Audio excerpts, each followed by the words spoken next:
ഇന്നത്തെ current affairs വീഡിയോയിലേക്ക് എല്ലാവർക്കും സ്വാഗതം. ഫ്രണ്ട് പേജിൽ അത്യാവശ്യം നമുക്ക് ആവശ്യമുള്ള കുറച്ച് ന്യൂസുകളുണ്ട്. ആദ്യത്തെ ന്യൂസ് എന്ന് പറയുന്നത് president invites Modi to form new government എന്നുള്ളതാണ്. ഇതിൽ കുറച്ച് കാര്യങ്ങൾ പഠിക്കാനുണ്ട്. ഒന്നെന്ന് പറയുന്നത് പ്രസിഡന്റ് ഇപ്പൊ ആർക്കും ഭൂരിപക്ഷം ഇല്ലാത്ത ഒരു അവസ്ഥ വരുന്നു. ഇന്നിപ്പോ NDA എന്ന് പറയുന്ന ആ ഒരു കോalitionന് ഭൂരിപക്ഷം ഉണ്ട്. ആ ഒരു കോalitionന് പോലും ഭൂരിപക്ഷം ഇല്ലാത്ത അവസ്ഥ വരുന്നു എന്ന് കരുതിക്കോ. അപ്പൊ 2-3 കോalitions ഉണ്ട്. പണ്ട് അങ്ങനെ ഉണ്ടായിരുന്നു. 1990s ഈ BJP നേതൃത്വത്തിലുള്ള ഒരു മുന്നണി ഉണ്ടായിരുന്നു, കോൺഗ്രസിന്റെ നേതൃത്വത്തിലുള്ള ഒരു ചെറിയ മുന്നണി ഉണ്ടായിരുന്നു, പിന്നെ ഒരു മൂന്നാം മുന്നണി എന്ന് പറഞ്ഞൊരു മുന്നണി ഉണ്ടായിരുന്നു. അതിലായിരുന്നു ഈ അഖിലേഷ് യാദവിന്റെ അച്ഛനുണ്ടാക്കിയ സമാജ്വാദി പാർട്ടി, ജനതാദൾ, അങ്ങനെ കുറെ പാർട്ടികൾ. ഈ CPM ഒക്കെ അതിന്റെ കൂടെയായിരുന്നു. അങ്ങനെ ഒരു സിറ്റുവേഷൻ വരുമ്പോൾ ആർക്ക് ഭൂരിപക്ഷം കിട്ടത്തില്ല. അല്ലാതെ 2 മുന്നണി ഉള്ളെങ്കിൽ ആർക്കെങ്കിലും ഒരാൾക്ക് ഭൂരിപക്ഷം ഉറപ്പായിട്ട് കിട്ടുമല്ലോ. അമേരിക്കൻ റിപ്പബ്ലിക്കൻ പാർട്ടിയും ഡെമോക്രാറ്റിക് പാർട്ടിയും മാത്രമുള്ളപ്പോൾ ആർക്കെങ്കിലും ഒരാൾക്ക് ഭൂരിപക്ഷം കിട്ടുന്ന പോലെ. ഇപ്പൊ ഈ പറഞ്ഞ 3 മുന്നണികളുള്ള ഒരു സമയത്ത് ഇന്ത്യൻ രാഷ്ട്രീയത്തിൽ പലപ്പോഴും ആർക്കും ഭൂരിപക്ഷം കിട്ടാത്ത അവസ്ഥ വരുമായിരുന്നു. അപ്പൊ ആരെ ഗവൺമെന്റ് ഫോം ചെയ്യാൻ വിളിക്കും എന്നൊരു പ്രോബ്ലം വരും. കാര്യം പ്രസിഡന്റ് ഓഫ് ഇന്ത്യ ആണ് ഈ ഗവൺമെന്റ് ഫോം ചെയ്യാൻ വിളിക്കേണ്ടത്, ഇൻവൈറ്റ് ചെയ്യേണ്ടത്. പ്രസിഡന്റ് തന്നെയാണ് ലോക്സഭയെ ഡിസോൾവ് ചെയ്യുന്നത്. നിങ്ങൾ ഇതൊക്കെ അറിഞ്ഞാത്തവർ പഠിച്ചു വെച്ചേക്കണം. പ്രസിഡന്റ് ആണ് 17th ലോക്സഭയെ ഡിസോൾവ് ചെയ്തിട്ട് 18th ലോക്സഭ പുതിയ ഗവൺമെന്റ് 18th ലോക്സഭ വന്നതിന് ശേഷം പുതിയ ഗവൺമെന്റ് ഉണ്ടാക്കാൻ വേണ്ടിയിട്ട് ഒരു മുന്നണിയെ ഇൻവൈറ്റ് ചെയ്യുന്നതും, അല്ലെങ്കിൽ പ്രോട്ടേം സ്പീക്കർ അപ്പോയിന്റ് ചെയ്യുന്ന. പ്രോട്ടേം സ്പീക്കർ എന്താണെന്ന് ഞാൻ കഴിഞ്ഞ ക്ലാസ്സിൽ പറഞ്ഞിട്ടുണ്ട്. സ്പീക്കർ തെരഞ്ഞെടുപ്പിന് വേണ്ടിയിട്ട് ഒരു സീനിയർ മോസ്റ്റ് MP ലോക്സഭയിൽ പുതുതായിട്ട് ഇലക്ട് ചെയ്യപ്പെട്ട ഒരു സീനിയർ മോസ്റ്റ് MP സ്പീക്കർ തെരഞ്ഞെടുപ്പിൽ പ്രിസൈഡ് ചെയ്യാൻ വേണ്ടിയിട്ട് പ്രോട്ടേം സ്പീക്കറായിട്ട് പ്രോട്ടേം സ്പീക്കറായിട്ട് സെലക്ട് ചെയ്യും. ഇതെല്ലാം പ്രസിഡന്റ് ഓഫ് ഇന്ത്യ ചെയ്യുന്ന പരിപാടികളാണ്. അപ്പൊ ഈ ആർക്ക് ഭൂരിപക്ഷം ഇല്ലാത്തൊരവസ്ഥ വന്നാൽ നമ്മളൊരു പ്രസിഡന്റ് എന്ന് പറയുന്നത് ഒരു എന്താ പറയുന്ന പ്രസിഡന്റ് മലയാളം വാക്ക് ഒരു പ്രസിഡന്റ് എന്ന് പറയാം, PRECEDENT എന്ന് പറയുന്നത് ഏറ്റവും വലിയ കക്ഷി പിന്നീട് ഗവൺമെന്റ് ഫോം ചെയ്യാൻ വിളിക്കുക എന്നുള്ളത്. അതാണല്ലോ മര്യാദ, ഏറ്റവും വലിയ കക്ഷി. ഇവിടെ ഇപ്പൊ ആ ഒരു വിഷയമില്ല. ഏറ്റവും വലിയ കക്ഷി അല്ലെങ്കിൽ BJP ആണ്. 240 സീറ്റ്സ് ഉണ്ട്. ഇപ്പൊ ഇവിടെ അവരുടെ കൂടെയുള്ള കോalition പാർട്ടീസ് എല്ലാം ചേരുമ്പോൾ അവർക്ക് ഏതാണ്ട് 300 സീറ്റ്സും ഉണ്ട്. അതുകൊണ്ട് വിഷയമില്ല, ഞാൻ പറഞ്ഞേ ഉള്ളൂ. അങ്ങനെ ഒരു വിഷയം ഉണ്ടായാൽ ഇന്ത്യയിലെ പാർലമെന്ററി ഡെമോക്രസിയിൽ അങ്ങനെ ഒരു പ്രോബ്ലം ഉണ്ടാവാമല്ലോ. 1990s പലതവണ അത് ഉണ്ടായിട്ടുണ്ട്. കോalition ഗവൺമെന്റിലായിരുന്നു 1990s ഇന്ത്യ ഭരിച്ചത് മുഴുവൻ. 1991 തൊട്ട് 96 വരെ PV നരസിംഹറാവു ഭരിച്ചതിന് ശേഷം പിന്നീട് വാജ്പേയിയുടെ നേതൃത്വത്തിലുള്ള കുറച്ച് കോalition ഗവൺമെന്റുകൾ വന്നു. അതിൻ്റെ ഇടയിൽ അതിനു മുമ്പ് നരസിംഹറാവുവിന് മുമ്പ് ചന്ദ്രശേഖർ എന്ന് പറഞ്ഞ ഒരാൾ കുറച്ചു കാലം ഇന്ത്യ ഭരിച്ചു, 1.5 വർഷം. കുറച്ചു കാലം VP സിംഗ് ഭരിച്ചു. ഇതെല്ലാം കോalition ഗവൺമെന്റുകളായിരുന്നു. കുറച്ചു കാലം IK ഗുജ്റാൾ ഭരിച്ചു, അതും കോalition ഗവൺമെന്റ് ആയിരുന്നു. കുറച്ചു കാലം HD ദേവഗൌഡ, നമ്മളെ സൗത്ത് ഇന്ത്യ എന്നുള്ള രണ്ടാമത്തെ പ്രൈം മിനിസ്റ്റർ ആയിരുന്നു. ആദ്യത്തെ പ്രൈം മിനിസ്റ്റർ ആയിരുന്നു. രണ്ടാമത്തെ ആണെന്ന് എന്റെ വിശ്വാസം. സൗത്ത് ഇന്ത്യയിൽ 2 പേരെ പ്രൈം മിനിസ്റ്റേഴ്സ് ആയിട്ടുള്ളൂ. ഒന്ന് PV നരസിംഹറാവു ആന്ധ്രാക്കാരൻ, HD ദേവഗൌഡ കർണാടകക്കാരൻ. അപ്പൊ ഈ HD ദേവഗൌഡയുടെ ഗവൺമെന്റ് കോalition ആയിരുന്നു. അതിനുശേഷം വാജ്പേയിയുടെ 2-3 ഗവൺമെന്റുകളുണ്ട്, അതെല്ലാം കോalition ആയിരുന്നു. അതിനുശേഷം മൻമോഹൻ സിംഗ് ഗവൺമെന്റ്, അതെല്ലാം കോalition ആയിരുന്നു. ഇവർക്ക് ആർക്കും ഒറ്റയ്ക്ക് ഭൂരിപക്ഷം. പക്ഷേ നരേന്ദ്രമോദിയുടെ 2014 to 2019, 2019 to 2024 കോalition ഗവൺമെന്റ് ടെക്നിക്കലി പറയാമെങ്കിൽ അതൊരു കോalition ഗവൺമെന്റ് ഞാൻ കൂട്ടത്തില്ല. കാര്യം വേറെ ഒന്നുമല്ല, അതിൽ ഒറ്റയ്ക്ക് BJPക്ക് ഭൂരിപക്ഷം ഉണ്ടായിരുന്നു. കൂടെ കുറച്ച് പാർട്ട്നേഴ്സ് ഉണ്ടായിരുന്നുകൊണ്ട് അവർക്കും കൂടെ 1-2 മന്ത്രിസ്ഥാനം കൊടുക്കുമെന്നുള്ളായിരുന്നു. പക്ഷെ ഇപ്പോഴത്തെ വീണ്ടും കോalition ഗവൺമെന്റ് ആണ്.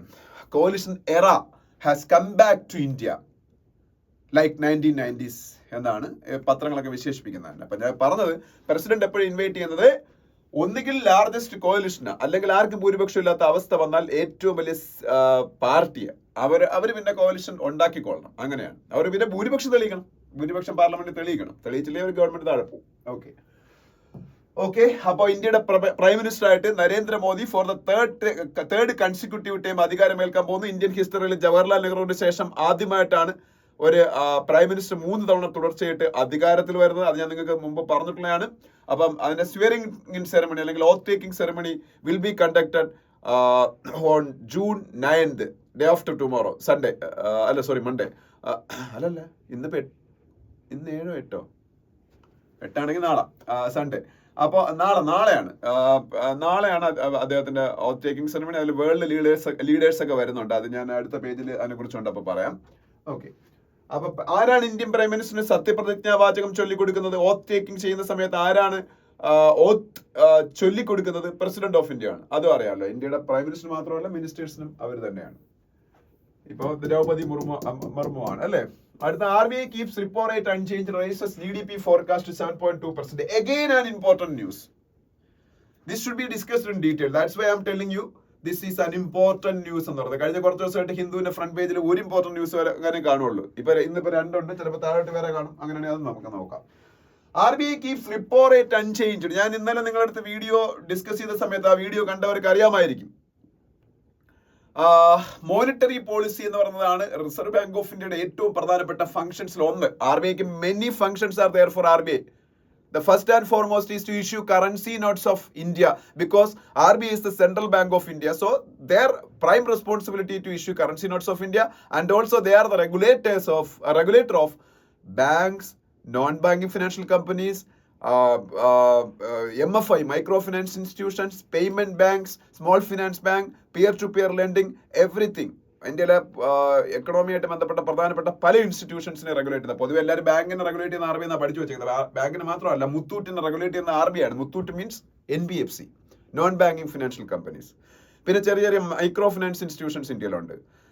അതിൽ ഒരെണ്ണമായിരുന്നു നമ്മളുടെ ISAF എന്ന് പറയുന്ന സംഭവം. അതിപ്പോൾ മൈക്രോ ഫിനാൻസ് ഇൻസ്റ്റിറ്റ്യൂഷൻ എന്നുള്ള പേര് മാറി ഇപ്പോൾ അവർ സ്മോൾ ഫിനാൻസ് ബാങ്ക് ആണ്, SFB എന്ന് പറയും, സ്മോൾ ഫിനാൻസ് ബാങ്ക്. അപ്പോൾ ഇവരെല്ലാവരും റെഗുലേറ്റ് ചെയ്യുന്ന റിസർവ് ബാങ്ക് ഓഫ് ഇന്ത്യയാണ്. അത് അവരുടെ വേറൊരു ഫംഗ്ഷനാണ്. ഫോറിൻ എക്സ്ചേഞ്ച് റിസർവിന്റെ കസ്റ്റോഡിയനായിട്ട് ആക്ട് ചെയ്യുക. വിദേശ നാണയ കരുതൽ ശേഖരം, ഫോറിൻ എക്സ്ചേഞ്ച് റിസർവ് എന്നുള്ളത് ഓരോ രാജ്യങ്ങൾക്കുണ്ട്. ഇന്ത്യയുടെ ഫോറിൻ എക്സ്ചേഞ്ച് റിസർവിന്റെ കസ്റ്റോഡിയൻ RBI ആണ്. പിന്നെ ഞാൻ പറഞ്ഞു മോണിറ്ററി പോളിസിയുടെ issuer reserve Bank of India ആണ്, അല്ലേ? അപ്പൊ അതുപോലെ ഒരുപാട് ഇപ്പൊ ബാങ്കർ ടു ദ ഗവൺമെന്റ് ആണ്, ബാങ്കർ ടു ദ ബാങ്ക്സ് ആണ്. അതുപോലെ ഓപ്പൺ മാർക്കറ്റ് ഓപ്പറേഷൻ, അതൊക്കെ ഞാൻ പിന്നീട് ഡീറ്റെയിൽ ആയിട്ട് പറയാം. അതൊക്കെ എനിക്ക് അറിയാം, ഇപ്പൊ പറഞ്ഞുകൊടുക്കാനുള്ള സമയമില്ല. Open market operation carry out ചെയ്യേണ്ടതിന് ഫോർ ഗവൺമെന്റ് ഓഫ് ഇന്ത്യ, അല്ലെങ്കിൽ ഗവൺമെന്റ് ഓഫ് ഇന്ത്യക്ക് വേണ്ടി ബോണ്ട് സെയിൽ നടത്തുക. ബോണ്ട് സെയിലാണ് മെയിൻലി ഓപ്പൺ മാർക്കറ്റ് ഓപ്പറേഷൻ എന്ന് പറയുന്നത്. അപ്പൊ ഇതെല്ലാം ചെയ്യേണ്ടത് RBI ആണ്. അപ്പൊ RBIയുടെ റെക്കറിംഗ് ആയിട്ടുള്ള ഒരു ഓപ്പറേഷൻ എന്ന് പറയുന്നത് 2 months കൂടുമ്പോൾ bimonthly monetary policy issue ചെയ്യുകയാണ്. What is monetary policy?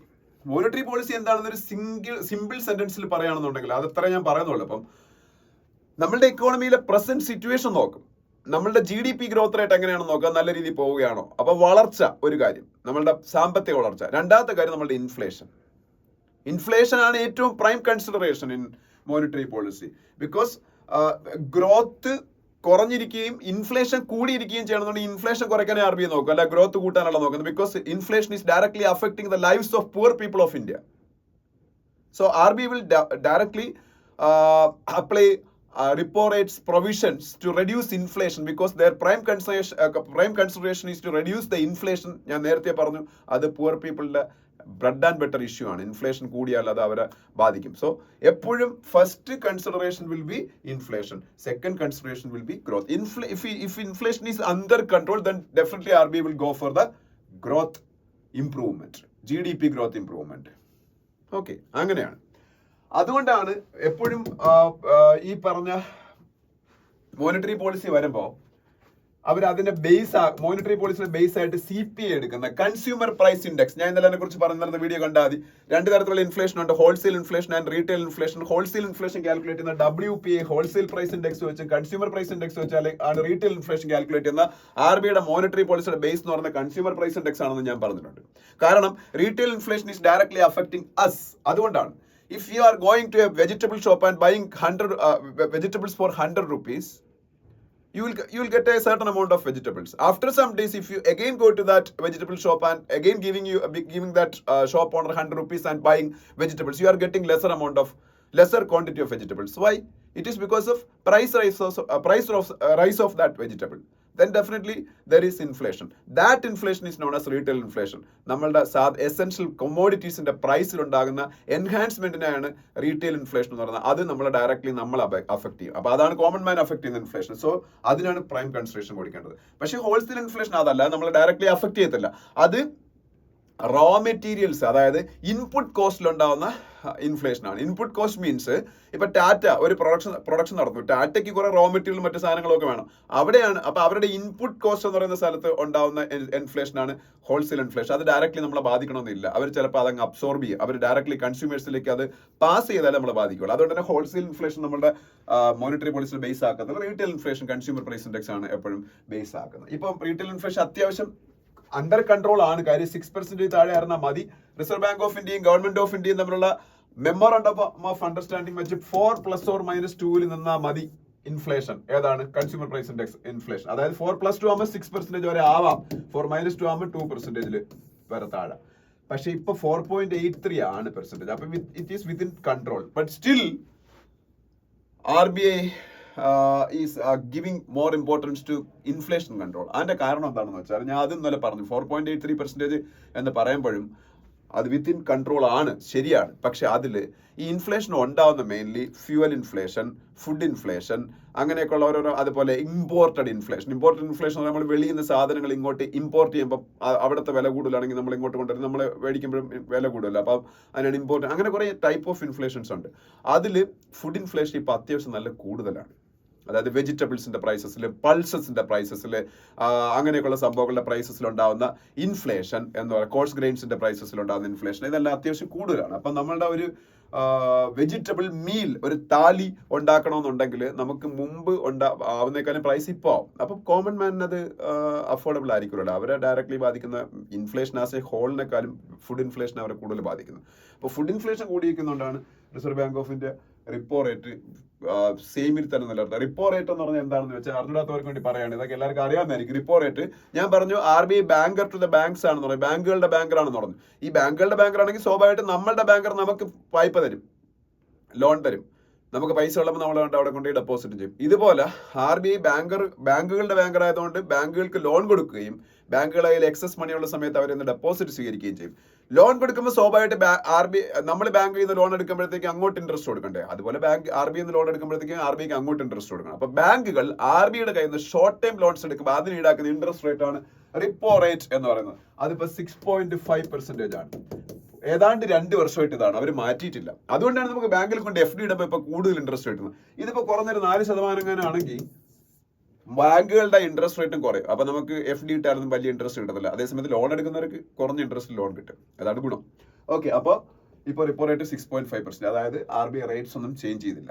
Okay, ഇനി മോണിറ്ററി പോളിസിയിൽ ഇനിയിപ്പം ഞാൻ പറഞ്ഞു ബാങ്കുകളുടെ കയ്യിൽ എക്സസ് ലിക്വിഡിറ്റി ഉണ്ട്, അവർക്ക് വേണ്ട RBIയിൽ കീപ്പ് ചെയ്യാമെന്ന് പറഞ്ഞു, അല്ലെങ്കിൽ ഡെപ്പോസിറ്റ് ചെയ്യാം. അപ്പോൾ അവർക്ക് തിരിച്ചിങ്ങോട്ട് കിട്ടണ്ടേ, നമ്മൾ FD ഇടുമ്പോഴത്തേക്ക് നമുക്ക് ഇങ്ങോട്ടല്ലേ കിട്ടുന്നത് ഇൻട്രസ്റ്റ്. അതിനാണ് റിവേഴ്സ് റിപ്പോ റേറ്റ് എന്ന് പറയുന്നത്. Reverse repo rate. ഇനി റിപ്പോ റേറ്റ്, റിവേഴ്സ് റിപ്പോ റേറ്റും അല്ലാതെ 4-5 ടേംസ് എക്സ്ട്രാ വേറെ ഉണ്ട്. Bank rate, statutory liquidity ratio, cash reserve ratio, marginal standing facility, ഇങ്ങനെ കുറെ സംഭവങ്ങൾ. അത് ഞാൻ ഇപ്പൊ പറയത്തില്ല. അത് നമ്മളുടെ ഈ യൂട്യൂബ് ചാനലിൽ മോണിറ്ററി പോളിസിയെ കുറിച്ചൊരു വീഡിയോ കിടപ്പുണ്ട്. ആ വീഡിയോ കണ്ട് നിങ്ങൾ പഠിച്ചാൽ മതി. മോണിറ്ററി പോളിസി നിങ്ങൾ സെർച്ച് ചെയ്താൽ ഞാൻ തന്നെ ഉണ്ടാക്കിയൊരു വീഡിയോ ഉണ്ട്, അത് ആ വീഡിയോ കണ്ട് പഠിക്കുക. ഓക്കെ, അല്ലാതെ ഇപ്പൊ സമയമല്ല. ഇതിനകത്ത് വേറൊരു കാര്യം അവർ പറഞ്ഞിട്ട് GDP ഗ്രോത്ത് ഫോർകാസ്റ്റ്. ഇന്നലെ നമ്മുടെ സ്റ്റോക്ക് മാർക്കറ്റ് ഭയങ്കരമായിട്ട് ഇൻക്രീസ് ചെയ്തു. ഇലക്ഷൻ കഴിഞ്ഞ റിസൾട്ട് വന്നപ്പോൾ എക്സ്പെക്ടഡ് റിസൾട്ട് അല്ലാതിരുന്നുകൊണ്ട് stock market was in a panic reaction and our Sensex, Nifty, everything crashed to a record level. ഭയങ്കര മോശമായിട്ട് പെർഫോം ചെയ്തു. പക്ഷേ വിത്തിൻ 2 days നമ്മളുടെ മാർക്കറ്റുകളെല്ലാം റീകൂപ്പ് ചെയ്തു. അതിലൊരു പ്രധാനപ്പെട്ട കാരണം നേരത്തെ RBIയുടെ മോണിറ്ററി പോളിസി സമയത്ത് അവർ പറഞ്ഞ ഒരു കാര്യമാണ്. RBIയുടെ മോണിറ്ററി പോളിസി ഇതൊക്കെയാണ്. മാർക്കറ്റ് ഇങ്ങനെയൊക്കെ എന്തെങ്കിലുമൊക്കെ കേട്ടാൽ മതി, അതുപോലെ സംഭവിച്ചിട്ടുള്ള കുഴപ്പമില്ല, അപ്പോഴേ അവർ അതിന് റിയാക്ട് ചെയ്യും. മാർക്കറ്റ് എപ്പോഴും അങ്ങനെയാണ്. സ്റ്റോക്ക് മാർക്കറ്റ് പറഞ്ഞു GDP ഗ്രോത്ത് ഫോർകാസ്റ്റ് 7.2%. ഗവൺമെന്റ് ഒക്കെ പറഞ്ഞേക്കുന്നത് 7% നമ്മളുടെ GDP ഗ്രോ ചെയ്യുന്നതാണ്. പക്ഷെ ഇതിപ്പോ 7.2% ഗ്രോ ചെയ്യുന്നത് കൂടുതൽ പറഞ്ഞേക്കാണ് RBI. ഇപ്പം ചിലപ്പോൾ അതിലും കൂടുതൽ ഗ്രോ ചെയ്യും. അതിന്റെ കാരണം നല്ല മൺസൂൺ ഇപ്പൊ ഇന്ത്യയിൽ കിട്ടും. മൺസൂൺ നല്ലത് കിട്ടിയാൽ സ്വാഭാവികമായിട്ട് ഇന്ത്യയിലെ അഗ്രികൾച്ചർ നല്ല രീതിയിൽ ഇൻക്രീസ് ആവും. അപ്പോൾ അഗ്രികൾച്ചർ ഇൻക്രീസ് ആയാൽ നമ്മളുടെ റൂറൽ എക്കോണമി സ്വാഭാവികമായിട്ടും പരിപോഷിക്കപ്പെടും. അപ്പം കൺസംഷൻ ബേസ്ഡ് എക്കോണമിയാണ് നമ്മളുടെ എക്കോണമി. കൺസംഷനിൽ കൂടുതൽ ഉണ്ടാകുമ്പോഴാണ് നമ്മുടെ GDP എക്സ്പാൻഡ് ചെയ്യുന്നത്. റൂറൽ എക്കോണമി നന്നായിട്ട് പെർഫോം ചെയ്താൽ, അല്ലെങ്കിൽ അഗ്രികൾച്ചറൊക്കെ നന്നായിട്ട് പെർഫോം ചെയ്താൽ, നല്ല മൺസൂൺ ഉണ്ടായാൽ റൂറൽ ആൾക്കാരുടെ കയ്യിലേക്ക് കൂടുതൽ കാശ് വരും, അവർ കൺസ്യൂം ചെയ്യും, കൺസംഷൻ കൂടും. ഈ ഒരു അസംഷനിലാണ് RBI ഇത് പറഞ്ഞേക്കും. ഓക്കെ, അപ്പൊ ഇത്രയൊക്കെയാണ് അതിനെ കുറിച്ച് പറയേണ്ട കാര്യം. ഇനി ഒരു കാര്യം കൂടെ, 1-2 കാര്യങ്ങൾ പറഞ്ഞോട്ടെ. മോണിറ്ററി പോളിസി ഞാൻ പറഞ്ഞു RBIയുടെ ഒരു ഫംഗ്ഷൻ ആണ് എന്ന് കരുതി മോണിറ്ററി പോളിസി ഉണ്ടാക്കുന്ന RBI അല്ല, അത് പഠിച്ചു വെച്ചേക്കണം. മോണിറ്ററി പോളിസി ഉണ്ടാക്കുന്നത് ഇവരാണ്, മോണിറ്ററി പോളിസി കമ്മിറ്റി.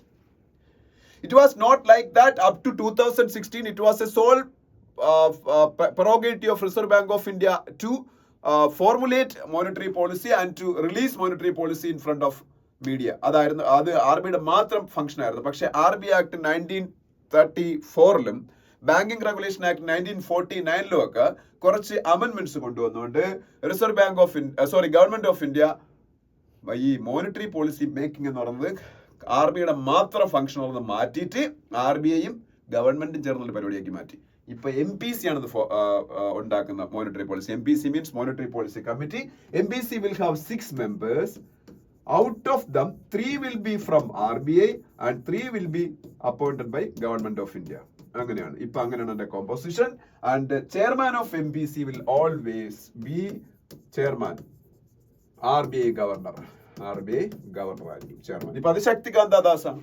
പക്ഷേ മോണിറ്ററി പോളിസി കമ്മിറ്റി ഈ മോണിറ്ററി പോളിസി ഉണ്ടാക്കി കഴിഞ്ഞാൽ അത് റിലീസ് ചെയ്യേണ്ട ജോലി RBIക്കാണ്. അത് റിലീസ് ചെയ്യേണ്ട ജോലി ആർക്കാണ്? RBIക്കാണ്. ഓക്കെ. പിന്നെ decision on Fadnavis resignation put on hold. Devendra Fadnavis മഹാരാഷ്ട്രയുടെ chief minister deputy chief minister പൊസിഷനിൽ നിന്ന് റിസൈൻ ചെയ്യാൻ തീരുമാനിച്ചു. പക്ഷേ ഇതുവരെയ്ക്ക് അത് അക്സെപ്റ്റ് ചെയ്തില്ല. അതിനെ കുറിച്ച് അതൊന്നും വേണ്ട. ഇത്രയൊക്കെ ഉള്ളൂ ഫ്രണ്ട് പേജിൽ നമുക്ക് ആവശ്യമുള്ള. നെക്സ്റ്റ് പേജിലേക്ക് പോകുമ്പോൾ ഒരു ന്യൂസ് വരെ നമുക്ക് ആവശ്യമുള്ളതല്ല ഈ പേജ്. അതുകൊണ്ട് ഞാൻ വിടിയാണ്. സ്റ്റേറ്റ്സ് പേജിൽ കംപ്ലീറ്റ്ലി പൊളിറ്റിക്സ് ആണ്. എഗെയിൻ നെക്സ്റ്റ് സ്റ്റേറ്റ്സ് പേജിലേക്ക് പോകുമ്പോൾ അവിടെയും വലിയ ആവശ്യമുള്ള ന്യൂസ് ഒന്നും ഇല്ല. പക്ഷെ ഒരു കാര്യം ഞാൻ പറയാം, കേരളം വളരെ പ്രോഗ്രസീവ് ആയിട്ടുള്ള സ്റ്റേറ്റ് എന്നാ പറഞ്ഞത്. പൊളിറ്റിക്കലി അവെയർ ആയിട്ടുള്ള, പ്രോഗ്രസീവ് ആയിട്ടുള്ള, സെക്യുലർ ആയിട്ടുള്ള, മോഡേൺ ഡെമോക്രാറ്റിക് ആയിട്ടുള്ള സ്റ്റേറ്റ് എന്ന് പറയുമ്പോഴും നോക്കിയേ, നമ്മൾ ബംഗാളികളെന്ന് വിളിച്ച് ആക്ഷേപിക്കുന്ന ബംഗാളിൽ 38% ലോക്സഭാ MP സെലക്ട് ചെയ്യപ്പെട്ട സ്ത്രീകളാണ്, 38%. കേരളം 0, ഒരു വുമൻ MP പോലും ഇല്ല. KK ശൈലജ ടീച്ചറിനായിരുന്നു ഒരു പ്രതീക്ഷയുള്ളൂ, അവരും തോറ്റു അല്ലേ? അപ്പം പക്ഷെ ഈ ഒരു അവസ്ഥ അടുത്ത ഇലക്ഷൻ തൊട്ട് മാറും. ഇപ്പൊ അടുത്ത ഇലക്ഷനിൽ 33% reservation is mandatory for women as per the latest constitutional അമെൻമെന്റ്.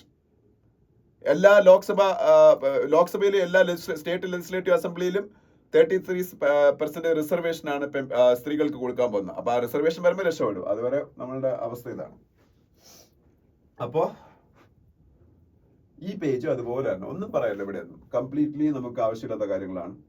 അതുകൊണ്ടാണ് ആവശ്യമുള്ള കാര്യങ്ങൾ ഞാൻ കുറച്ച് ഡീറ്റെയിൽ ആയിട്ട് ഡിസ്കസ് ചെയ്തത്. ഓക്കെ ഒന്നും വേണ്ട. ഇനി നെക്സ്റ്റ് പേജിലേക്ക് പോകുമ്പോൾ നല്ല 2 എഡിറ്റോറിയൽസ് ഉണ്ട്. നല്ല 2 എഡിറ്റോറിയൽസ് വായിച്ചാൽ മനസ്സിലാവുന്ന എഡിറ്റോറിയൽസും കൂടെയാണ്. ഫസ്റ്റ് എഡിറ്റോറിയൽ തേർഡ് അവതാർ എന്ന് പറയുന്ന എഡിറ്റോറിയലാണ്. സ്വാഭാവികമായിട്ട് തേർഡ് അവതാർ എന്ന് പറയുന്ന കാണുമ്പോഴേ നിങ്ങൾക്ക് മനസ്സിലാവും എന്തായിരിക്കുമെന്ന്. നരേന്ദ്രമോദി 3ാമതും ഇന്ത്യയുടെ പ്രൈം മിനിസ്റ്റർ ആവുന്നതിനെ കുറിച്ചാണ്. അതിൽ പറഞ്ഞേക്കുന്ന കാര്യങ്ങൾ വായിച്ചാൽ നിങ്ങൾക്ക് മനസ്സിലാവും. അതുകൊണ്ട് കൂടുതൽ ഡീറ്റെയിൽ ആയിട്ടൊന്നും പറയുന്നില്ല. ഒരു കാര്യം പറയാനുള്ളത് എന്താണെന്ന് വെച്ചാൽ, മോഡി കഴിഞ്ഞ 2 തവണ ഇന്ത്യയുടെ പ്രൈം മിനിസ്റ്റർ ആയപ്പോൾ ഉള്ള അവസ്ഥയല്ല തേർഡ് പ്രൈം മിനിസ്റ്റർ ആകുമ്പോൾ ഉള്ള അവസ്ഥ എന്ന്, കൺസിക്യൂട്ടീവ് തേർഡ് ടൈം ആകുമ്പോൾ ഉള്ള അവസ്ഥ വേറൊന്നും അല്ല. ഒറ്റയ്ക്ക് ബ്രൂട്ടൽ മെജോറിറ്റി ഉണ്ടായിരുന്നു BJPക്ക് 16th ലോക്സഭയിലും 17th ലോക്സഭയിലും ഒറ്റയ്ക്ക് ഭൂരിപക്ഷം ഉണ്ടായിരുന്നു, even if there were partners as NDA alliance. പക്ഷേ ഇപ്പോൾ അങ്ങനെയല്ല. മെയിൻലി നിതീഷ് കുമാറിന്റെ ജനതാദൾ യുണൈറ്റഡ്, അതുപോലെ തെലുഗുദേശം പാർട്ടി ചന്ദ്രബാബു നായിഡുവിന്റെ, ഈ 2 പേര് ഷോൾഡറിൽ ചുമന്നുകൊണ്ട് വേണം ഈ മോഡിക്ക് മുന്നോട്ട് പോകാൻ. സോ കൺസെൻസസ് എന്ന് പറയുന്ന സംഭവം ഉണ്ടാക്കി മാത്രമേ ഓരോരോ ഡിസിഷൻസും എടുക്കാൻ പറ്റൂ. Previously it was not like that. Even he was not discussing with his own ministers എന്നുള്ളൊരു കംപ്ലൈന്റ് ഉണ്ടായിരുന്നു. BJPയിൽ തന്നെ മിനിസ്റ്റേഴ്സുമായിട്ട് പിന്നീട് ഡിസ്കസ് ചെയ്യാതെ സ്വന്തമായിട്ടാണ് മോഡി ഡിസിഷൻ എടുത്തുകൊണ്ടിരിക്കുന്നതെന്നാണ് പറഞ്ഞത്. പക്ഷെ ഇപ്പൊ അത് പറ്റത്തില്ല. അപ്പം അതുകൊണ്ട് തന്നെ കൺസെൻസസ് ബിൽഡിങ്ങിനെ കുറിച്ചൊക്കെ നീ പറയുന്നുണ്ട്. മോഡി തന്നെ ഇന്നലെ അദ്ദേഹത്തിന് ലീഡറായിട്ട് എലക്ട് ചെയ്ത യോഗത്തിൽ ഇനി അങ്ങനെ ആയിരിക്കും മുമ്പോട്ട് പോകാൻ പോകണം. ഇത്രയും കാലവും ഞാൻ അങ്ങനെ തന്നെ മുമ്പോട്ട് പോയെന്നാണ് അദ്ദേഹം പറയുന്നത്. അദ്ദേഹം തന്നെ അത് പറയുന്നുണ്ട്. പിന്നെ അദ്ദേഹത്തിന്റെ വലിയ അലയൻസ് പാർട്ട്നേഴ്സ് 2 പേരും, ചന്ദ്രബാബു നായിഡുവും നിതീഷ് കുമാറും ഒക്കെ അദ്ദേഹത്തിന്റെ ഭയങ്കര ഹോൾ ഹാർട്ടഡ്ലി പ്രൈസ് ചെയ്യുകയൊക്കെ ചെയ്തു. അതൊക്കെ നീ പറയുന്നുണ്ട്. അപ്പൊ എന്തായാലും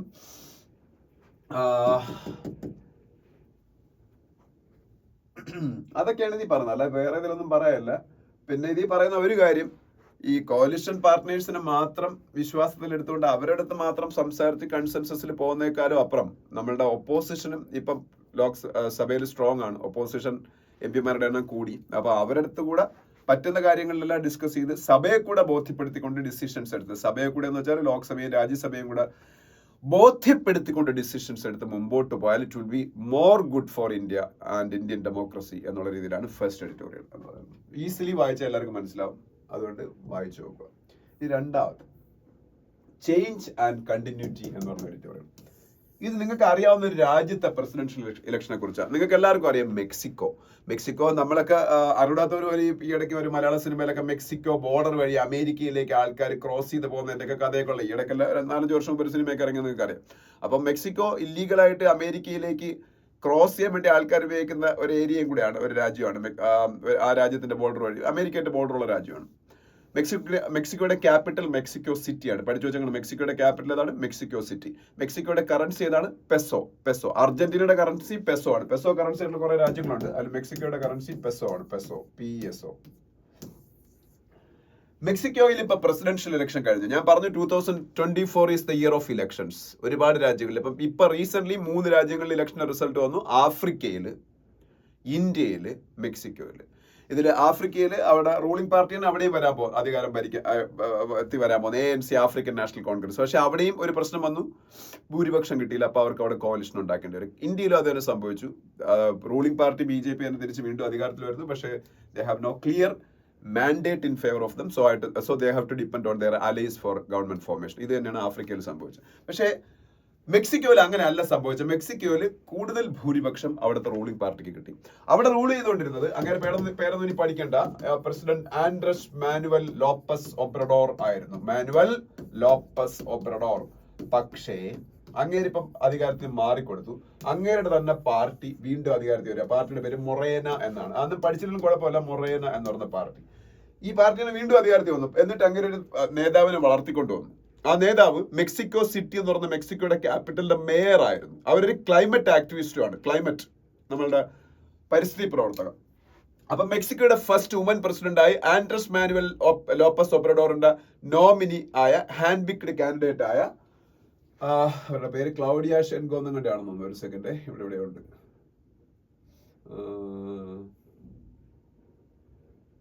ഞാൻ വായിച്ച ക്ലൗഡിയ ഷെയിൻബോ എന്ന് തന്നെ ഞാൻ പറഞ്ഞ കറക്റ്റ്. ക്ലൗഡിയ, അത് പഠിക്കണം, കാര്യം പ്രധാനപ്പെട്ട ഒരു രാജ്യമാണ്. SHEINBAU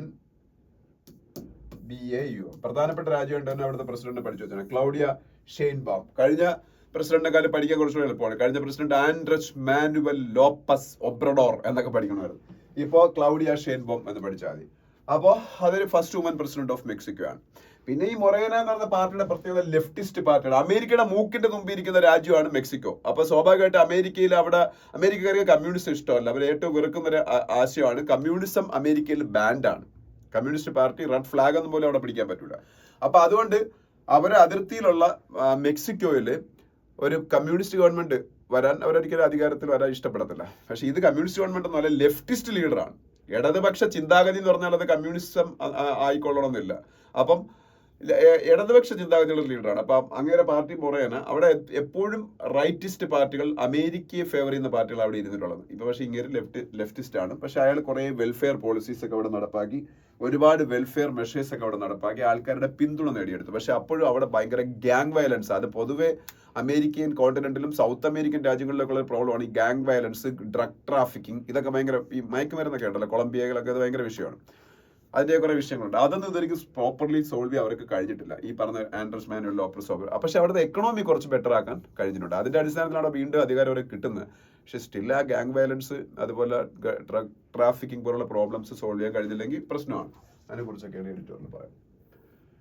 പിന്നെ 2 ആർട്ടിക്കിൾസ് ഉണ്ട്, വേണമെങ്കിൽ വായിച്ചു നോക്കി. ഇത് നല്ലൊരു ആർട്ടിക്കിളാണ്. Centre is notional, the states the real entities എന്ന് പറയുന്ന ഒരു ആർട്ടിക്കിൾ. വേണമെങ്കിൽ അത് വായിച്ചു നോക്കുക. കോഓപ്പറേറ്റീവ് ഫെഡറലിസത്തിനെ കുറിച്ചാണ് ആർട്ടിക്കിളിൽ പറയുന്നത്. ഫെഡറലിസം എന്ന് പറയുന്നത് എന്താണ്? അത് ഞാനിപ്പോൾ അതിനെക്കുറിച്ച് കൂടുതൽ ഡീറ്റെയിൽ ആയിട്ടൊന്നും ഡിസ്കസ് ചെയ്യുന്നില്ല. അതിൽ ചില പോയിന്റ്സ് ഉണ്ട്, അതെന്ന് പറഞ്ഞേക്കാം. കോഓപ്പറേറ്റീവ് ഫെഡറലിസം എന്ന് പറയാം. ഫെഡറലിസം എന്താണ്? ഫെഡറലിസം എന്ന് പറഞ്ഞാൽ സ്റ്റേറ്റുകൾക്ക് നല്ല അധികാരമുള്ള, എന്നാൽ ഒരു സെൻട്രൽ ഗവൺമെന്റും ഉള്ള ഒരു സിസ്റ്റത്തിനെയാണ് ഫെഡറലിസം എന്ന് പറയുന്നത്. ഇപ്പൊ അമേരിക്ക എടുത്താൽ it is a proper federalistic country, അല്ലെങ്കിൽ it is a proper federal country. അതുകൊണ്ടാണ് അമേരിക്ക, നിങ്ങളിപ്പോൾ പേരൊക്കെ വായിക്കാം, അമേരിക്കയുടെ ഇൻവെസ്റ്റിഗേഷൻ ഏജൻസിയുടെ പേര് ഫെഡറൽ ബ്യൂറോ ഓഫ് ഇൻവെസ്റ്റിഗേഷൻ. അമേരിക്കയുടെ ഇൻവെസ്റ്റിഗേഷൻ ഏജൻസിയുടെ പേര് ഫെഡറൽ ബ്യൂറോ ഓഫ് ഇൻവെസ്റ്റിഗേഷൻ എന്നാണ്, FBI. അമേരിക്കയുടെ സെൻട്രൽ ബാങ്കിന്റെ പേര്, നമ്മളുടെ RBI, Reserve Bank of India പോലെ അവിടെ ഫെഡറൽ റിസർവ് ആണ്. So it's a totally federal system അമേരിക്കയിൽ. അവിടുത്തെ സ്റ്റേറ്റുകൾക്ക് സ്വന്തമായിട്ട് പല തീരുമാനങ്ങളും ഇന്ത്യയിൽ നിന്ന് വ്യത്യസ്തമായിട്ട് എടുക്കാം. അവിടെ ഡ്യുവൽ സിറ്റിസൺഷിപ്പ് ഉണ്ട്. സ്റ്റേറ്റുകൾക്ക് സിറ്റിസൺഷിപ്പ് ഉണ്ട്, സെൻട്രലിന് അമേരിക്കൻ സിറ്റിസൺഷിപ്പ് ഉണ്ട്. അതുപോലെ സ്റ്റേറ്റിന് വേണമെന്നുണ്ടെങ്കിൽ ഡെത്ത് പെനാൽറ്റി പോലുള്ള സംഭവങ്ങൾ ആ സ്റ്റേറ്റ് നടപ്പാക്കാതിരിക്കാം, വേറൊരു സ്റ്റേറ്റ് നടപ്പാക്കാം. പക്ഷെ ഇന്ത്യയിൽ അത് പറ്റൂല. ഇന്ത്യയിൽ ഡെത്ത് പെനാൽറ്റി എന്ന് പറയുന്ന സംഭവം കേരളത്തിലെ പിണറായി വിചാരിച്ചും പറഞ്ഞ് കേരളത്തിൽ മാത്രം ഡെത്ത് പെനാൽറ്റി എടുത്ത് മാറ്റാൻ പറ്റുമോ? ഇല്ല. അങ്ങനെ നമ്മൾ completely federal, but still we are following some federal principles. That's why we are known as quasi federal system. എന്താണ് quasi federal system? Quasi federal എന്നാ പറയുന്നത്. Quasi federal. അവിടെ ഒരു സ്ട്രോങ് സെന്റർ എപ്പോഴും കാണും. ഫെഡറൽ സെറ്റപ്പിൽ അത് ഇവിടെയുണ്ട്. ഓക്കെ, അപ്പോൾ അതൊക്കെയാണ്. പിന്നെ സ്റ്റേറ്റുകളുടെ ടാക്സ് കളക്ഷനെ കുറിച്ചും സെന്ററിന്റെ ടാക്സ് കളക്ഷനെ കുറിച്ചും ഫിനാൻസ് കമ്മീഷനെ കുറിച്ചും ഒക്കെ പറയുന്നുണ്ട്. അത് ഫിനാൻസ് കമ്മീഷന്റെ ഈ ടാക്സ് എല്ലാം കൂടി സെൻട്രൽ ഗവൺമെന്റ് കളക്ട് ചെയ്തിട്ട് സ്റ്റേറ്റുകൾക്ക് എങ്ങനെ കൊടുക്കണം എന്ന് തീരുമാനിക്കുന്നത് ഫിനാൻസ് കമ്മീഷനാണ്.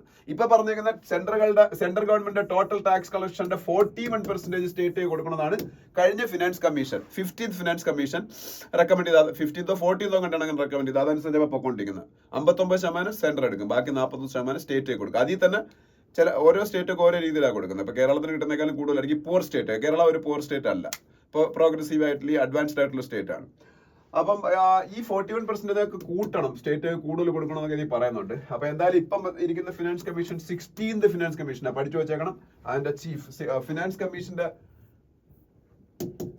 ചെയർമാൻ, 16th ഫിനാൻസ് കമ്മീഷന്റെ ചെയർമാൻ അരവിന്ദ് പനഗരിയാണ്. ചിലപ്പോൾ ചോദിക്കും, ഈ ഇടയ്ക്കായിരുന്നു അയാളെ സെലക്ട് ചെയ്ത്. അപ്പൊ എക്സാമിനൊക്കെ വേണമെങ്കിൽ ചോദിക്കാം. ഇതൊരു എക്കണോമിസ്റ്റ് ആണ്, എപ്പോഴും ഫിനാൻസ് കമ്മീഷന്റെ ചെയർമാൻ ഒരു എക്കണോമിസ്റ്റ് ആയിരിക്കും. അരവിന്ദ് പനഗരിയ 16th ഫിനാൻസ് കമ്മീഷന്റെ ചെയർപേഴ്സൺ. അങ്ങനെ കുറെ കാര്യങ്ങളാണ്, നിങ്ങളത് വായിച്ചു നോക്ക്. വേണം എന്നുള്ളവര് വായിക്കണം, നിർബന്ധമൊന്നുമില്ല. റീമോൾഡിംഗ് ദ ഗ്ലോബൽ പ്ലാസ്റ്റിക് സ്ട്രീറ്റ്, നമ്മുടെ പ്ലാസ്റ്റിക്കിനെ കൊണ്ടുള്ള പ്രോബ്ലംസിനെ കുറിച്ചും അതിനെ ലോകം നേരിടേണ്ട എങ്ങനെയാണെന്നെ കുറിച്ചൊക്കെ ഉള്ള ഒരു ആർട്ടിക്കിളാണ്. പക്ഷെ ഇത് ഞാൻ കൂടുതലായിട്ട് പറയുന്നില്ല. പക്ഷെ നിങ്ങൾ ഓർക്കേണ്ടത്, ഇന്നലെ പറഞ്ഞായിരുന്നു UNFCCCയുടെ നെക്സ്റ്റ് മീറ്റിംഗ് നടക്കാൻ പോയാണ് ഞാൻ പറഞ്ഞാണ്. എന്നാലും ഒന്നുകൂടെ പറയുന്നു, UNFCCC എന്താണ്? United Nations framework convention on climate change. United Nations framework convention on climate change UNFCCCയുടെ നെക്സ്റ്റ് മീറ്റിംഗ് എവിടെയാണ് നടക്കാൻ പോണത്? ബാക്കു എവിടെയാണ്? അസർബൈജാൻ എന്ന് പറഞ്ഞ രാജ്യത്തിന്റെ ക്യാപിറ്റൽ. എന്താണ്? അസർബൈജാൻ എന്ന് പറഞ്ഞ രാജ്യത്തിന്റെ ക്യാപിറ്റലാണ് ബാക്കു എന്ന് പറയുന്നത്. ഈ ബാക്കുവിൽ വെച്ചാണ് UNFCCCയുടെ meeting, United Nations framework convention on climate ചേഞ്ചിന്റെ. അവിടെയാണ് ക്ലൈമറ്റ് കോൺഫറൻസ്, നമ്മുടെ പാരീസ് ക്ലൈമറ്റ് കോൺഫറൻസുമായിട്ട് ബന്ധപ്പെട്ട് കുറെ ഡിസിഷൻസ് നമ്മൾ 2015 വന്നൊരു ക്ലൈമറ്റ് കോൺഫറൻസ് എഗ്രിമെന്റ് ആണ് പാരീസ് എഗ്രിമെന്റ് എന്ന് പറയുന്നത്. അതിൽ നമ്മൾ പറഞ്ഞ കുറെ കാര്യങ്ങൾ എങ്ങനെ അച്ചീവ് ചെയ്യണം എന്ന് ഓരോ വർഷവും ഒരു കോപ്പ് സമ്മിറ്റ് എന്ന് പറയുന്ന സംഭവം നടത്തി നമ്മൾ തീരുമാനിക്കും. ഈ കോപ്പ് സമ്മിറ്റ് ആണ് ആക്ച്വലി UNFCCC നടത്തുന്നത്. കോപ്പ് എന്ന് പറഞ്ഞാൽ conference of the parties. COP എന്താണ്? Conference of the parties. കോപ്പിന്റെ 29th മീറ്റിംഗ് ആണ് ഇപ്പൊ വരുന്നത്. കോപ്പിന്റെ 29th മീറ്റിംഗ്. 28th മീറ്റിംഗ് കഴിഞ്ഞ വർഷം ദുബായിൽ വെച്ച് നടന്നത്. 29th മീറ്റിംഗ് ആണ് ബാക്കു, അസർബൈജാൻ. ഇതിൽ മെയിൻലി എന്താണെന്ന് വെച്ചാൽ 2100 ആകുമ്പോൾ, അതായത് ഈ സെഞ്ചുറി കഴിയുമ്പോൾ നമ്മളുടെ ടെമ്പറേച്ചർ റൈസ്, ലോകത്ത് ആഗോള താപനം ഉണ്ടാവുന്നുണ്ടല്ലോ, ആഗോള താപനം അല്ലെങ്കിൽ വാർമിംഗ്, ഗ്ലോബൽ വാർമിംഗ്. അതുകൊണ്ടാണല്ലോ ഈ പറഞ്ഞ ക്ലൈമറ്റ് ചേഞ്ച് എല്ലാം ഉണ്ട്. ഈ ഗ്ലോബൽ വാർമിംഗ് എന്തുകൊണ്ടാണ് ഉണ്ടാവുന്ന? വാഹനങ്ങളിൽ നിന്നും വ്യവസായശാലകളിൽ നിന്നുള്ള കാർബൺ എമിഷൻ മൂലമാണ്. അപ്പൊ ആ എമിഷൻ കുറയ്ക്കണം, എന്നാലേ ഗ്ലോബൽ വാർമിംഗ് കുറയ്ക്കാൻ പറ്റും. പ്രീ ഇൻഡസ്ട്രിയൽ പീരീഡിൽ ഈ പ്രശ്നമൊന്നും ഇല്ലായിരുന്നല്ലോ. ഈ ഇൻഡസ്ട്രിയൽ റവല്യൂഷൻ വന്നതിന് ശേഷം ഈ പ്രശ്നം വരുന്നത്. പ്രീ ഇൻഡസ്ട്രിയൽ പീരീഡിൽ പ്രശ്നമൊന്നുമില്ല. അന്ന് കാർബൺ എമിഷൻ ഇല്ലല്ലോ. ഉണ്ട്, മരങ്ങളിൽ നിന്നോ അല്ലെങ്കിൽ ഉള്ള പിന്നീട് എമിഷനൊക്കെ ഉള്ളൂ. അല്ല സോറി, മരങ്ങളിൽ നിന്നല്ല, നമ്മളെ മൃഗങ്ങളിൽ നിന്നൊക്കെ ഉള്ള എമിഷൻ. മരങ്ങൾ ഓക്സിജൻ അല്ലേ ജനറേറ്റ് ചെയ്യുന്നത്. അപ്പം അതുകൊണ്ടാണ് കൂടുതലായിട്ട് എഫോറസ്റ്റേഷൻ ചെയ്യണമെന്ന് പറയുന്നത്. അപ്പൊ എന്തായാലും അല്ലാതെ വലിയ പിന്നെ നമ്മളെ കുക്കിംഗ് എന്നൊക്കെയുള്ള മെഷീനൊക്കെ ഉള്ളായിരുന്നു. പക്ഷെ പ്രീ ഇൻഡസ്ട്രിയൽ പീരീഡ് അതായിരുന്നു അവസ്ഥ. പക്ഷേ ഇൻഡസ്ട്രിയൽ റവല്യൂഷന് ശേഷമാണ് ഈ ഒരു ലെവലിലേക്ക് മാറുന്നത്. നമ്മളുടെ പൊല്യൂഷനൊക്കെ ഭയങ്കരമായിട്ട് കൂടുന്നത്. അതുകൊണ്ട് പ്രീ ഇൻഡസ്ട്രിയൽ പീരീഡിനെ അപേക്ഷിച്ച് 2100 ആവുന്ന സമയത്ത് 1.5 ഡിഗ്രി സെൽഷ്യസ് മാത്രമേ ഗ്ലോബൽ വാർമിംഗ് ഉണ്ടാവാൻ പാടുള്ളൂ, ടെമ്പറേച്ചർ റൈസ് ഉണ്ടാവാൻ പാടുള്ളൂ. ഇതാണ് ഈ 2015 പാരീസ് എഗ്രിമെന്റിന്റെ കാതൽ എന്ന് പറയുന്നത്. പ്രീ ഇൻഡസ്ട്രിയൽ ലെവലിനെ വെച്ച് നോക്കുമ്പോൾ 1.5 ഡിഗ്രി സെൽഷ്യസ് കൂടുതൽ 2100 ആകുമ്പോഴത്തേക്ക് ടെമ്പറേച്ചർ റൈസ് വേൾഡിൽ ഉണ്ടാകാൻ പാടില്ല. ടെമ്പറേച്ചർ റൈസ് എന്തായാലും ഉണ്ടാവും. കാര്യം എന്തൊക്കെ ചെയ്താലും നമ്മളുടെ വാഹനങ്ങളും അല്ലെങ്കിൽ വ്യവസായശാലയിൽ നിന്നൊക്കെ എമിഷൻ ഉണ്ടായിക്കൊണ്ടിരിക്കും. പക്ഷെ അത് 1.5 ഡിഗ്രി സെൽഷ്യസ് കൂടാൻ പാടില്ല. ഇതാണ്. ഇതിനുവേണ്ടി നമ്മൾ കുറെ കാര്യങ്ങൾ ഓരോ വർഷവും രാജ്യങ്ങൾ അച്ചീവ് ചെയ്തുകൊണ്ടേയിരിക്കണം. അതുകൊണ്ടാണ് നമ്മളിപ്പം, ഞാൻ ഇന്നലെ നിങ്ങളെ പഠിപ്പിച്ചോ പറഞ്ഞു, നമ്മൾ ഇനി റിന്യൂവബിൾ എനർജി സോഴ്സസ് ഇന്ന് 500 GW of power by 2030 India achieve ചെയ്യാൻ പോയാണ്. 2030 കൂടി റിന്യൂവബിൾ എനർജി സോഴ്സസ് ഇന്ന്. റിന്യൂവബിൾ എനർജി സോഴ്സ് എന്ന് പറയുമ്പോഴത്തേക്ക് എന്താണ്? സോളാർ, വിൻഡ് എന്നൊക്കെ. കാര്യം എന്താണ്? അതാകുമ്പം എമിഷൻ ഇല്ല. മറ്റത് NTPC, നമ്മുടെ നാഷണൽ തെർമൽ പവർ കോർപ്പറേഷൻ ചെയ്യുന്ന വെച്ചാൽ ഈ താപവൈദ്യുത നിലയങ്ങൾ, തെർമൽ പവർ പ്ലാന്റിൽ കോള് കത്തിച്ചിട്ടാണ്. അപ്പൊ എമിഷൻ ഉണ്ടാവും. ഓക്കെ, അപ്പൊ അങ്ങനെ കുറെ കാര്യങ്ങൾ അത് ഞാൻ പറഞ്ഞതേ ഉള്ളൂ. ഇപ്പൊ അതിന്റെ മീറ്റിംഗ് ഒക്കെ നടക്കുമ്പോൾ അതിൽ കുറെ ഡിസിഷൻസ് എടുക്കും. ആ ഡിസിഷൻസ് വരുമ്പോൾ ഞാൻ ഡീറ്റെയിൽ ആയിട്ട് പഠിപ്പിച്ചു തരാം. പിന്നെ നെക്സ്റ്റ് പേജ്, ഇതൊക്കെ പൊളിറ്റിക്സ് ആണെന്നും വേണ്ട. അതിന്റെ അടുത്ത പേജിൽ പോകുമ്പോൾ ഇന്ത്യൻ പ്രൈം മിനിസ്റ്റർ നരേന്ദ്രമോദിയുടെ പുതിയ oath taking ceremony will be attended by some of our closest neighbors. Sheikh Hasina യുടെ ഫോട്ടോ ഇവിടെ കൊടുത്തിട്ടുണ്ട്. ബംഗ്ലാദേശിന്റെ prime minister, she is coming to India today to attend the swearing in ceremony of Narendra Modi.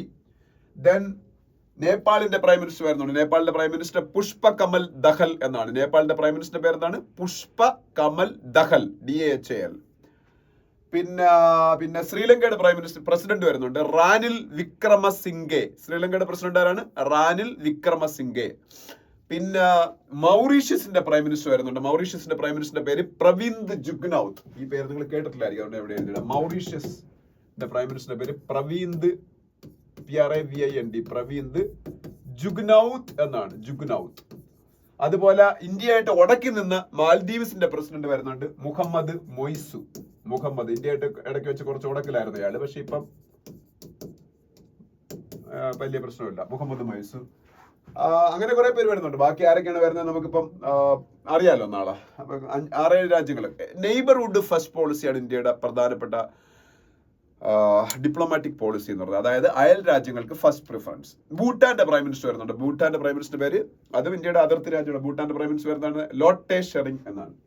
Schering Tobgay എന്നാണ്. Lotay Schering പഴയ prime minister ആണ്. Schering Tobgay.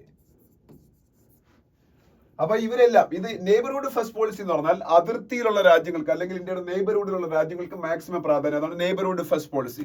മനസ്സിലായോ? അപ്പൊ ഇവരെല്ലാം നെയ്ബർഹുഡിലുള്ള രാജ്യങ്ങളാണ്. 2014 മോഡിയുടെ സ്വേറിംഗ് ഇൻ സെറിമണിയിൽ, ഓത്ത് ടേക്കിംഗ് സെറിമണിയിൽ സാർക്ക് ലീഡേഴ്സ് എല്ലാം ഉണ്ടായിരുന്നു. പാകിസ്ഥാന്റെ പ്രൈം മിനിസ്റ്റർ ഉൾപ്പെടെ ഉണ്ടായിരുന്നു. SAARC, South Asian Association for Regional Cooperation എന്ന് പറഞ്ഞ 8 രാജ്യങ്ങളുടെ കൂട്ടായ്മ. South Asian Association for Regional Cooperation, headquarters in Kathmandu. Kathmandu is the capital of Nepal. അവരെല്ലാവരും ഉണ്ടായിരുന്നു. 2019 മോഡിയുടെ 2019 മോഡിയുടെ കൊറോണേഷനിൽ ഉണ്ടായിരുന്ന ബിംസ്റ്റെക് മെമ്പേഴ്സ് ആയിരുന്നു. ബിംസ്റ്റെക് മീൻസ് അഗെയിൻ ഒരു 7 കൺട്രി അലയൻസ് ആണ് BIMSTEC. Bay of Bengal initiative four multi sectoral technical and economic cooperation. Bay of Bengal initiative four multi sectoral technical and economic cooperation. BIMSTEC leaders ആയിരുന്നു 2019 അത് ബംഗ്ലാദേശ്, ശ്രീലങ്ക, നേപ്പാൾ, ഭൂട്ടാൻ, പിന്നീട് ഇന്ത്യ, മ്യാൻമർ ആൻഡ് തായ്ലൻഡ്. ഇങ്ങനെ 7 രാജ്യങ്ങൾ. അതാണ് BIMSTEC. അവരായിരുന്നു കഴിഞ്ഞോടെ ഉണ്ടായിരുന്നത്. ഇപ്രാവശ്യം വീണ്ടും വേറെ കുറച്ച് രാജ്യങ്ങൾ. എല്ലാം ഇന്ത്യയുടെ നെയ്ബേഴ്സ് ആണ്. പിന്നെ നെക്സ്റ്റ് പേജിൽ പോകുമ്പോൾ ഒന്നും പറയാനില്ല, ഫുള്ളി പൊളിറ്റിക്കൽ ന്യൂസുകളാണ്. അതിനടുത്ത പേജിൽ പോകുമ്പോൾ നമ്മളുടെ ഈ RBIയുടെ നേരത്തെ മോണിറ്ററി പോളിസിയായിട്ട് ബന്ധപ്പെട്ട് ഓരോരുത്തർ അഭിപ്രായം പറഞ്ഞേക്കുന്നത്. അത് പ്രത്യേകിച്ച് പറയാനില്ല. സെൻസെക്സ് ഭയങ്കരമായിട്ട് നല്ല ഉയർന്നു, നിഫ്റ്റി ഒക്കെ ഉയർന്നു. ഞാൻ പറഞ്ഞു ബോംബെ സ്റ്റോക്ക് എക്സ്ചേഞ്ച് ഇൻഡെക്സ് ആണ് Sensex, national stock exchange index ആണ് നിഫ്റ്റി. ഇതൊക്കെ ഉയരാൻ കാരണം RBIയുടെ മോണിറ്ററി പോളിസിയിൽ GDP ഫോർകാസ്റ്റ് 7.2% ഈ വർഷം ഗ്രോ ചെയ്യും എന്ന് കേട്ടിട്ടാണ്. അങ്ങനെ എന്തെങ്കിലും കേട്ടാൽ മതി, അപ്പോഴേ നമ്മുടെ മാർക്കറ്റ് വരും. പിന്നെ digital payment intelligence platform soon to curb fraud. ഇതൊന്ന് പഠിച്ചു വെച്ചേക്കണം. ഇന്നലെ RBI എടുത്തൊരു ഡിസിഷനാണ്. മോണിറ്ററി പോളിസിയിൽ അവരത് പറഞ്ഞത്. ഡിജിറ്റൽ പേയ്മെന്റ്സ് ഭയങ്കരമായിട്ട് കൂടിക്കൊണ്ടിരിക്കുന്ന ഒരു കാലഘട്ടമാണ് ഇന്ത്യ. ലോകത്തിൽ ഏറ്റവും കൂടുതൽ ഡിജിറ്റൽ പേയ്മെന്റ്സ്, അത് പഠിച്ചു വെച്ചേക്കണം. ലോകത്തിൽ ഏറ്റവും കൂടുതൽ ഡിജിറ്റൽ പേയ്മെന്റ്സ് നടക്കുന്ന രാജ്യം ഇന്ത്യയാണ്. UPI ട്രാൻസാക്ഷൻസ് കോടിക്കണക്കിനാണ് ഇന്ത്യയിൽ നടന്നുകൊണ്ടിരിക്കുന്നത് ഓരോ മാസവും. അതിന്റെ അടുത്തൊന്നും 2ാം സ്ഥാനത്ത്, 3ാം സ്ഥാനത്ത്, 4ാം സ്ഥാനത്ത്, 5ാം സ്ഥാനത്ത് നിൽക്കുന്ന രാജ്യങ്ങളുടെ ടോട്ടൽ ട്രാൻസാക്ഷൻസിന്റെ എണ്ണം, ഇൻക്ലൂഡിംഗ് ചൈന ട്രാൻസാക്ഷൻസിന്റെ എണ്ണം കൂട്ടിയാൽ 1ാം സ്ഥാനത്തേക്ക് ഇന്ത്യയുടെ ട്രാൻസാക്ഷൻ അത്രയും വരത്തില്ല. കാര്യം അത്രയും പോപ്പുലറാണ് UPI. മനസ്സിലായോ? ഇപ്പൊ UPI പെറുവിലൊക്കെ ഇംപ്ലിമെന്റ് ചെയ്യാൻ വേണം. ലോകത്തിൽ ഒരുപാട് രാജ്യങ്ങളിൽ UPI ഇംപ്ലിമെന്റ് ചെയ്തുകൊണ്ടിരിക്കുക. എന്ന് വെച്ചാൽ UPI പ്ലാറ്റ്ഫോം അതുപോലെ അവിടെ കൊണ്ട് കൊടുത്തിട്ട് ആ രാജ്യത്തിന്റെ ആക്കി കൊടുക്കും. അതായത് നമുക്ക് ഒരു മൾട്ടിനാഷണൽ കമ്പനിയായിട്ട് വളർത്താൻ പറ്റുന്ന ഒരു സംഭവമാണ് NPC, national payment corporation of India എന്ന് പറയുന്നത്. ലോകത്തിൽ one of the best digital payment platform was developed by national payment corporation of India, NPCI. അവർക്ക് ഒരു സെപ്പറേറ്റ് കമ്പനി ഉണ്ട്, NPCI ഇന്റർനാഷണൽ. അവരാണ് മറ്റു രാജ്യങ്ങളിൽ പോയിട്ട് അവർക്കൊക്കെ ഇത് ചെയ്തു കൊടുക്കുന്നത്. മനസ്സിലായോ? ഓക്കെ, ഒരു ട്രൂലി ഇന്നോവേറ്റീവ് ആയിട്ടുള്ള ഒരു ഐഡിയ ആണ് UPI, യൂണിഫൈഡ് പേയ്മെന്റ്സ് ഇന്റർഫേസ് എന്ന് പറയുന്നത്. അത് ഡെവലപ്പ് ചെയ്തവരാണ്.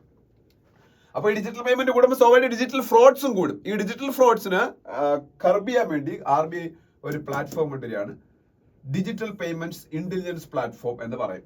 അതിനെക്കുറിച്ച് കൂടുതൽ ഡീറ്റെയിൽ ആക്കി ഇനിയേ വരുള്ളൂ. അവരെന്തായാലും അത് ജസ്റ്റ് പറഞ്ഞിട്ടില്ല, അതുകൊണ്ട് പറഞ്ഞുള്ളൂ. Digital payments intelligence platform. പിന്നെ ഇതിനകത്ത് ഫാസ്ടാഗിനെ കുറിച്ച് പറയുന്നുണ്ട്. ഫാസ്ടാഗ് അറിയാലോ എല്ലാവർക്കും, നമ്മൾ ഈ ടോൾ പ്ലാസകളിൽ ഉപയോഗിക്കുന്നത്. അതൊക്കെ ഇല്ലാതാവാൻ പോയി. അത് ഇവിടെ ന്യൂസ് ഉണ്ട്, അതേപോലെ പറഞ്ഞുതരാം. NCMC എന്ന് പറഞ്ഞിരിക്കണം, national common mobility card. National common mobility card, അതൊക്കെ അറിഞ്ഞു വെച്ചേക്കാം. ഞാൻ പറഞ്ഞു ഈ ഫാസ്ടാഗ് ഇപ്പോൾ ഉടനെ ഇല്ലാതാവുന്നു. അതിനെക്കുറിച്ച് നമ്മളുടെ ആപ്റ്റിറ്റ്യൂഡിന്റെ അല്ല, എന്റെ ബിജു നായർ ഫാക്ട് ചെക്സ് എന്ന് പറയുന്ന സംഭവത്തിൽ ആ യൂട്യൂബ് ചാനലിൽ ഞാൻ 1.5 മാസം മുമ്പ് ഒരു വീഡിയോ ഇട്ടിരുന്നു. ഒരുപാട് വ്യൂ കിട്ടിയ വീഡിയോ ആണ്. ആൾക്കാർ പലരും അതിന് കമന്റ് ചെയ്യുകയൊക്കെ ചെയ്തിരുന്നു. ഫാസ്ടാഗ് ഇന്ത്യയിൽ ഇല്ലാതാവുമ്പോൾ, ഫാസ്ടാഗ് ഇന്ത്യയിൽ ഇല്ലാതായ ടോൾ പ്ലാസകളിലും ഇന്ത്യയിൽ ഇല്ലാതാവും. ടോൾ പ്ലാസ പിന്നെ വേണ്ട എന്ന് വിചാരിച്ച് ടോൾ വേണ്ടെന്നല്ല. ദുബായിലേക്ക് പോലത്തെ സിസ്റ്റം അതാണ് ഇത് ഇവിടെ പറയുന്നുണ്ട്. NHA ഫ്ലോട്ട്സ് EOI എന്ന് പറഞ്ഞ expression of interest for satellite based tolling. Satellite based toll collection deal വരാൻ പോയാണ്. ആദ്യമേ ഫേസ് ടു ഫേസ് ആയിട്ട് വന്ന് പതുക്കെ കംപ്ലീറ്റ്ലി അതാവും. എങ്ങനെയെന്ന് വെച്ചാൽ നമ്മളുടെ വാഹനങ്ങളിൽ ഒരു ഇൻസ്ട്രുമെന്റ് ഘടിപ്പിക്കും, അതിനെ ഡയറക്ട്ലി സാറ്റലൈറ്റുമായിട്ട് കണക്ട് ചെയ്യും. GPS സഹായത്തോടെ നമ്മൾ എത്ര ദൂരം ഒരു ടോൾ കൊടുക്കേണ്ട റോഡിൽ കൂടെ ഓടിയെന്ന് നോക്കും. എന്നിട്ട് ഞാൻ പറഞ്ഞില്ല, നമ്മളുടെ വാഹനത്തിൽ ഒരു ഇൻസ്ട്രുമെന്റ് ഉണ്ട്, സാറ്റലൈറ്റുമായിട്ട് കണക്റ്റഡ് ആണ്. അപ്പൊ നമ്മുടെ വാഹനം എത്ര ഓടിയെന്ന് നോക്കാൻ പറ്റും. ആ ഓടിന്റെ മാത്രം ടോൾ നമ്മളെ ഒരു അക്കൗണ്ടിൽ നിന്ന് കട്ടാവും. ഇതാണ് നമ്മളുടെ ഗൾഫ് രാജ്യങ്ങൾ UAE നടക്കുന്നത്. അപ്പൊ നമ്മൾ ടോൾ ബൂത്തുള്ള റോഡിൽ കയറിയാൽ നമ്മൾ ഒരു ടോൾ ക്രോസ് ചെയ്താൽ നമ്മൾ എത്ര ദൂരം യാത്ര ചെയ്താലും ഒരു ടോൾ കൊടുത്തേ പറ്റൂ. പക്ഷെ ഇവിടെ അങ്ങനെയല്ല. ചെറിയ ദൂരം യാത്ര ചെയ്യണമെങ്കിൽ ആ ചെറിയ എമൗണ്ടേ കട്ടാവുള്ളൂ. വലിയ ദൂരം ട്രാവൽ ചെയ്താൽ വലിയ ദൂരത്തിന്റെ കട്ടാവും. പക്ഷെ എല്ലാവരും ടോൾ കൊടുത്തേ പറ്റൂ. അതാണ് അതിൽ വരുന്നത്. പിന്നെ ഇതിൻ്റെ അകത്ത് നമ്മൾ എന്നും പറഞ്ഞ കാര്യങ്ങളൊക്കെ ഉള്ളൂ. ഹൂതി റബൽസ് യമനുമായിട്ട് ഒന്നുമില്ല, വേറെ പ്രത്യേകം പറയല്ലോ. അവിടെ യുദ്ധം കാര്യങ്ങളും ഒക്കെയാണ്. പിന്നെ തൈവാനുമായിട്ട് ബന്ധപ്പെട്ട് ചൈന നടത്തിക്കൊണ്ടിരിക്കുന്ന പരാമർശങ്ങൾ. തൈവാനിന്റെ പ്രസിഡന്റ് എന്ന് പറഞ്ഞൊരു സംഭവം ലോകത്തില്ല എന്നാണ് ചൈന പറയുന്നത്. പ്രസിഡന്റ് ഉണ്ടാവണമെങ്കിൽ ആ രാജ്യം ഒരു സെപ്പറേറ്റ് രാജ്യമായിരിക്കണം. So Taiwan is not a separate entity as per China's foreign policy. As per China's one China policy, Taiwan is part and parcel of China only. So they are not recognizing Taiwan as a separate entity. So Taiwan president എന്ന് പറഞ്ഞ ആരെങ്കിലും ലോകത്ത് വിളിച്ചാൽ അത് തെറ്റാണ്. തൈവാന്റെ president എന്ന് പറഞ്ഞ സംഭവം ഇല്ല എന്നാണ് ചൈന പറഞ്ഞിരിക്കുന്നത്. പറയാൻ കാര്യം, നരേന്ദ്രമോദിയെ തൈവാൻ പ്രസിഡന്റ് കൺഗ്രാജുലേറ്റ് ചെയ്തു പുതിയ പ്രൈം മിനിസ്റ്റർ ആയിട്ട് വന്നപ്പോൾ. തിരിച്ച് നരേന്ദ്രമോദി തൈവാൻ പ്രസിഡന്റിന് ഈ ഇടയ്ക്ക് അയാൾ അവിടെ അധികാരത്തിൽ വന്നപ്പോൾ കൺഗ്രാജുലേറ്റ് ഒക്കെ ചെയ്തു. അത് ചൈനയ്ക്ക് ഇഷ്ടപ്പെട്ടില്ല. അപ്പോഴാണ് അവർ പറഞ്ഞത്. തൈവാന്റെ പ്രസിഡന്റ് എന്തായാലും നമുക്ക് പഠിക്കണം, ലായ് ചിങ് തേ. തൈവാന്റെ ഒരു രാജ്യമായിട്ട് അങ്ങനെ ആരും അക്സെപ്റ്റ് ചെയ്തിട്ടുള്ളത് വേറെ കാര്യം. ബാക്കിയൊന്നും നമുക്ക് വേണ്ട. നെക്സ്റ്റ് പേജ് പോകുമ്പോൾ സ്പോർട്സ് പേജ്. ഇവിടെ അതൊന്നും വേണ്ട. സ്പോർട്സ് പേജില് എല്ലാ ദിവസത്തെയും പോലെ T20 വേൾഡ് കപ്പിന്റെ ന്യൂസുകളുണ്ട്. ഫ്രഞ്ച് ഓപ്പൺ ഫൈനൽ വനിതകളുടെ ഇന്ന് നടക്കുകയാണ്. വേൾഡിലെ നമ്പർ 1 ഫീമെയിൽ ടെന്നീസ് പ്ലെയർ ആയ പോളണ്ടുകാരിയായ ഇഗ സ്വേടെക് ഫൈനലിൽ വന്നിട്ടുണ്ട്. അവർ ജയിക്കാനാണ് ചാൻസ്. അപ്പൊ അവർ ജയിക്കട്ടെ, അതിനുശേഷം നമ്മളത് എഴുതിയെടുത്താൽ മതി. ഞാൻ ഇപ്പോൾ ഒരു പേര് ഇപ്പോൾ എഴുതിയിടാൻ കാര്യം വേൾഡ് നമ്പർ 1 ആയതുകൊണ്ടാണ്. വേൾഡ് നമ്പർ 1 ടെന്നീസ് പ്ലെയർ ആരെന്ന് വെച്ചാൽ ഇഗ സ്വേടെക് എന്ന് പഠിച്ചു വെച്ചാൽ അവർ പോളണ്ടുകാരിയാണ്. പോളണ്ട് എന്ന് പറഞ്ഞ ഒരു യൂറോപ്യൻ കൺട്രിയാണ്. പോളണ്ടിന്റെ ക്യാപിറ്റലാണ് വാഴ്സ. WARSA. ഞാൻ അടുത്ത പേജ് പോകുമ്പോൾ സ്വേടെക്, ഇതാണ് ഇഗ സ്വേടെക് എന്ന് പറയുന്നത്. ഓക്കെ, ഇത് പിന്നെ നോർവേ ചെസ് ടൂർണമെന്റ് നടന്നുകൊണ്ടിരിക്കുന്ന ഫൈനലി ആരും ചെയ്ത് നോക്കാം നമുക്ക്. ഓക്കെ, ഇത്രയാണ് ഇന്നത്തെ ഹിന്ദു ന്യൂസ് പേപ്പർ. എല്ലാവരും വായിക്കുക, ന്യൂസ് പേപ്പർ വായിക്കുക, എല്ലാവരും നോട്ട്സ് എഴുതിയെടുക്കുക. Thank you so much.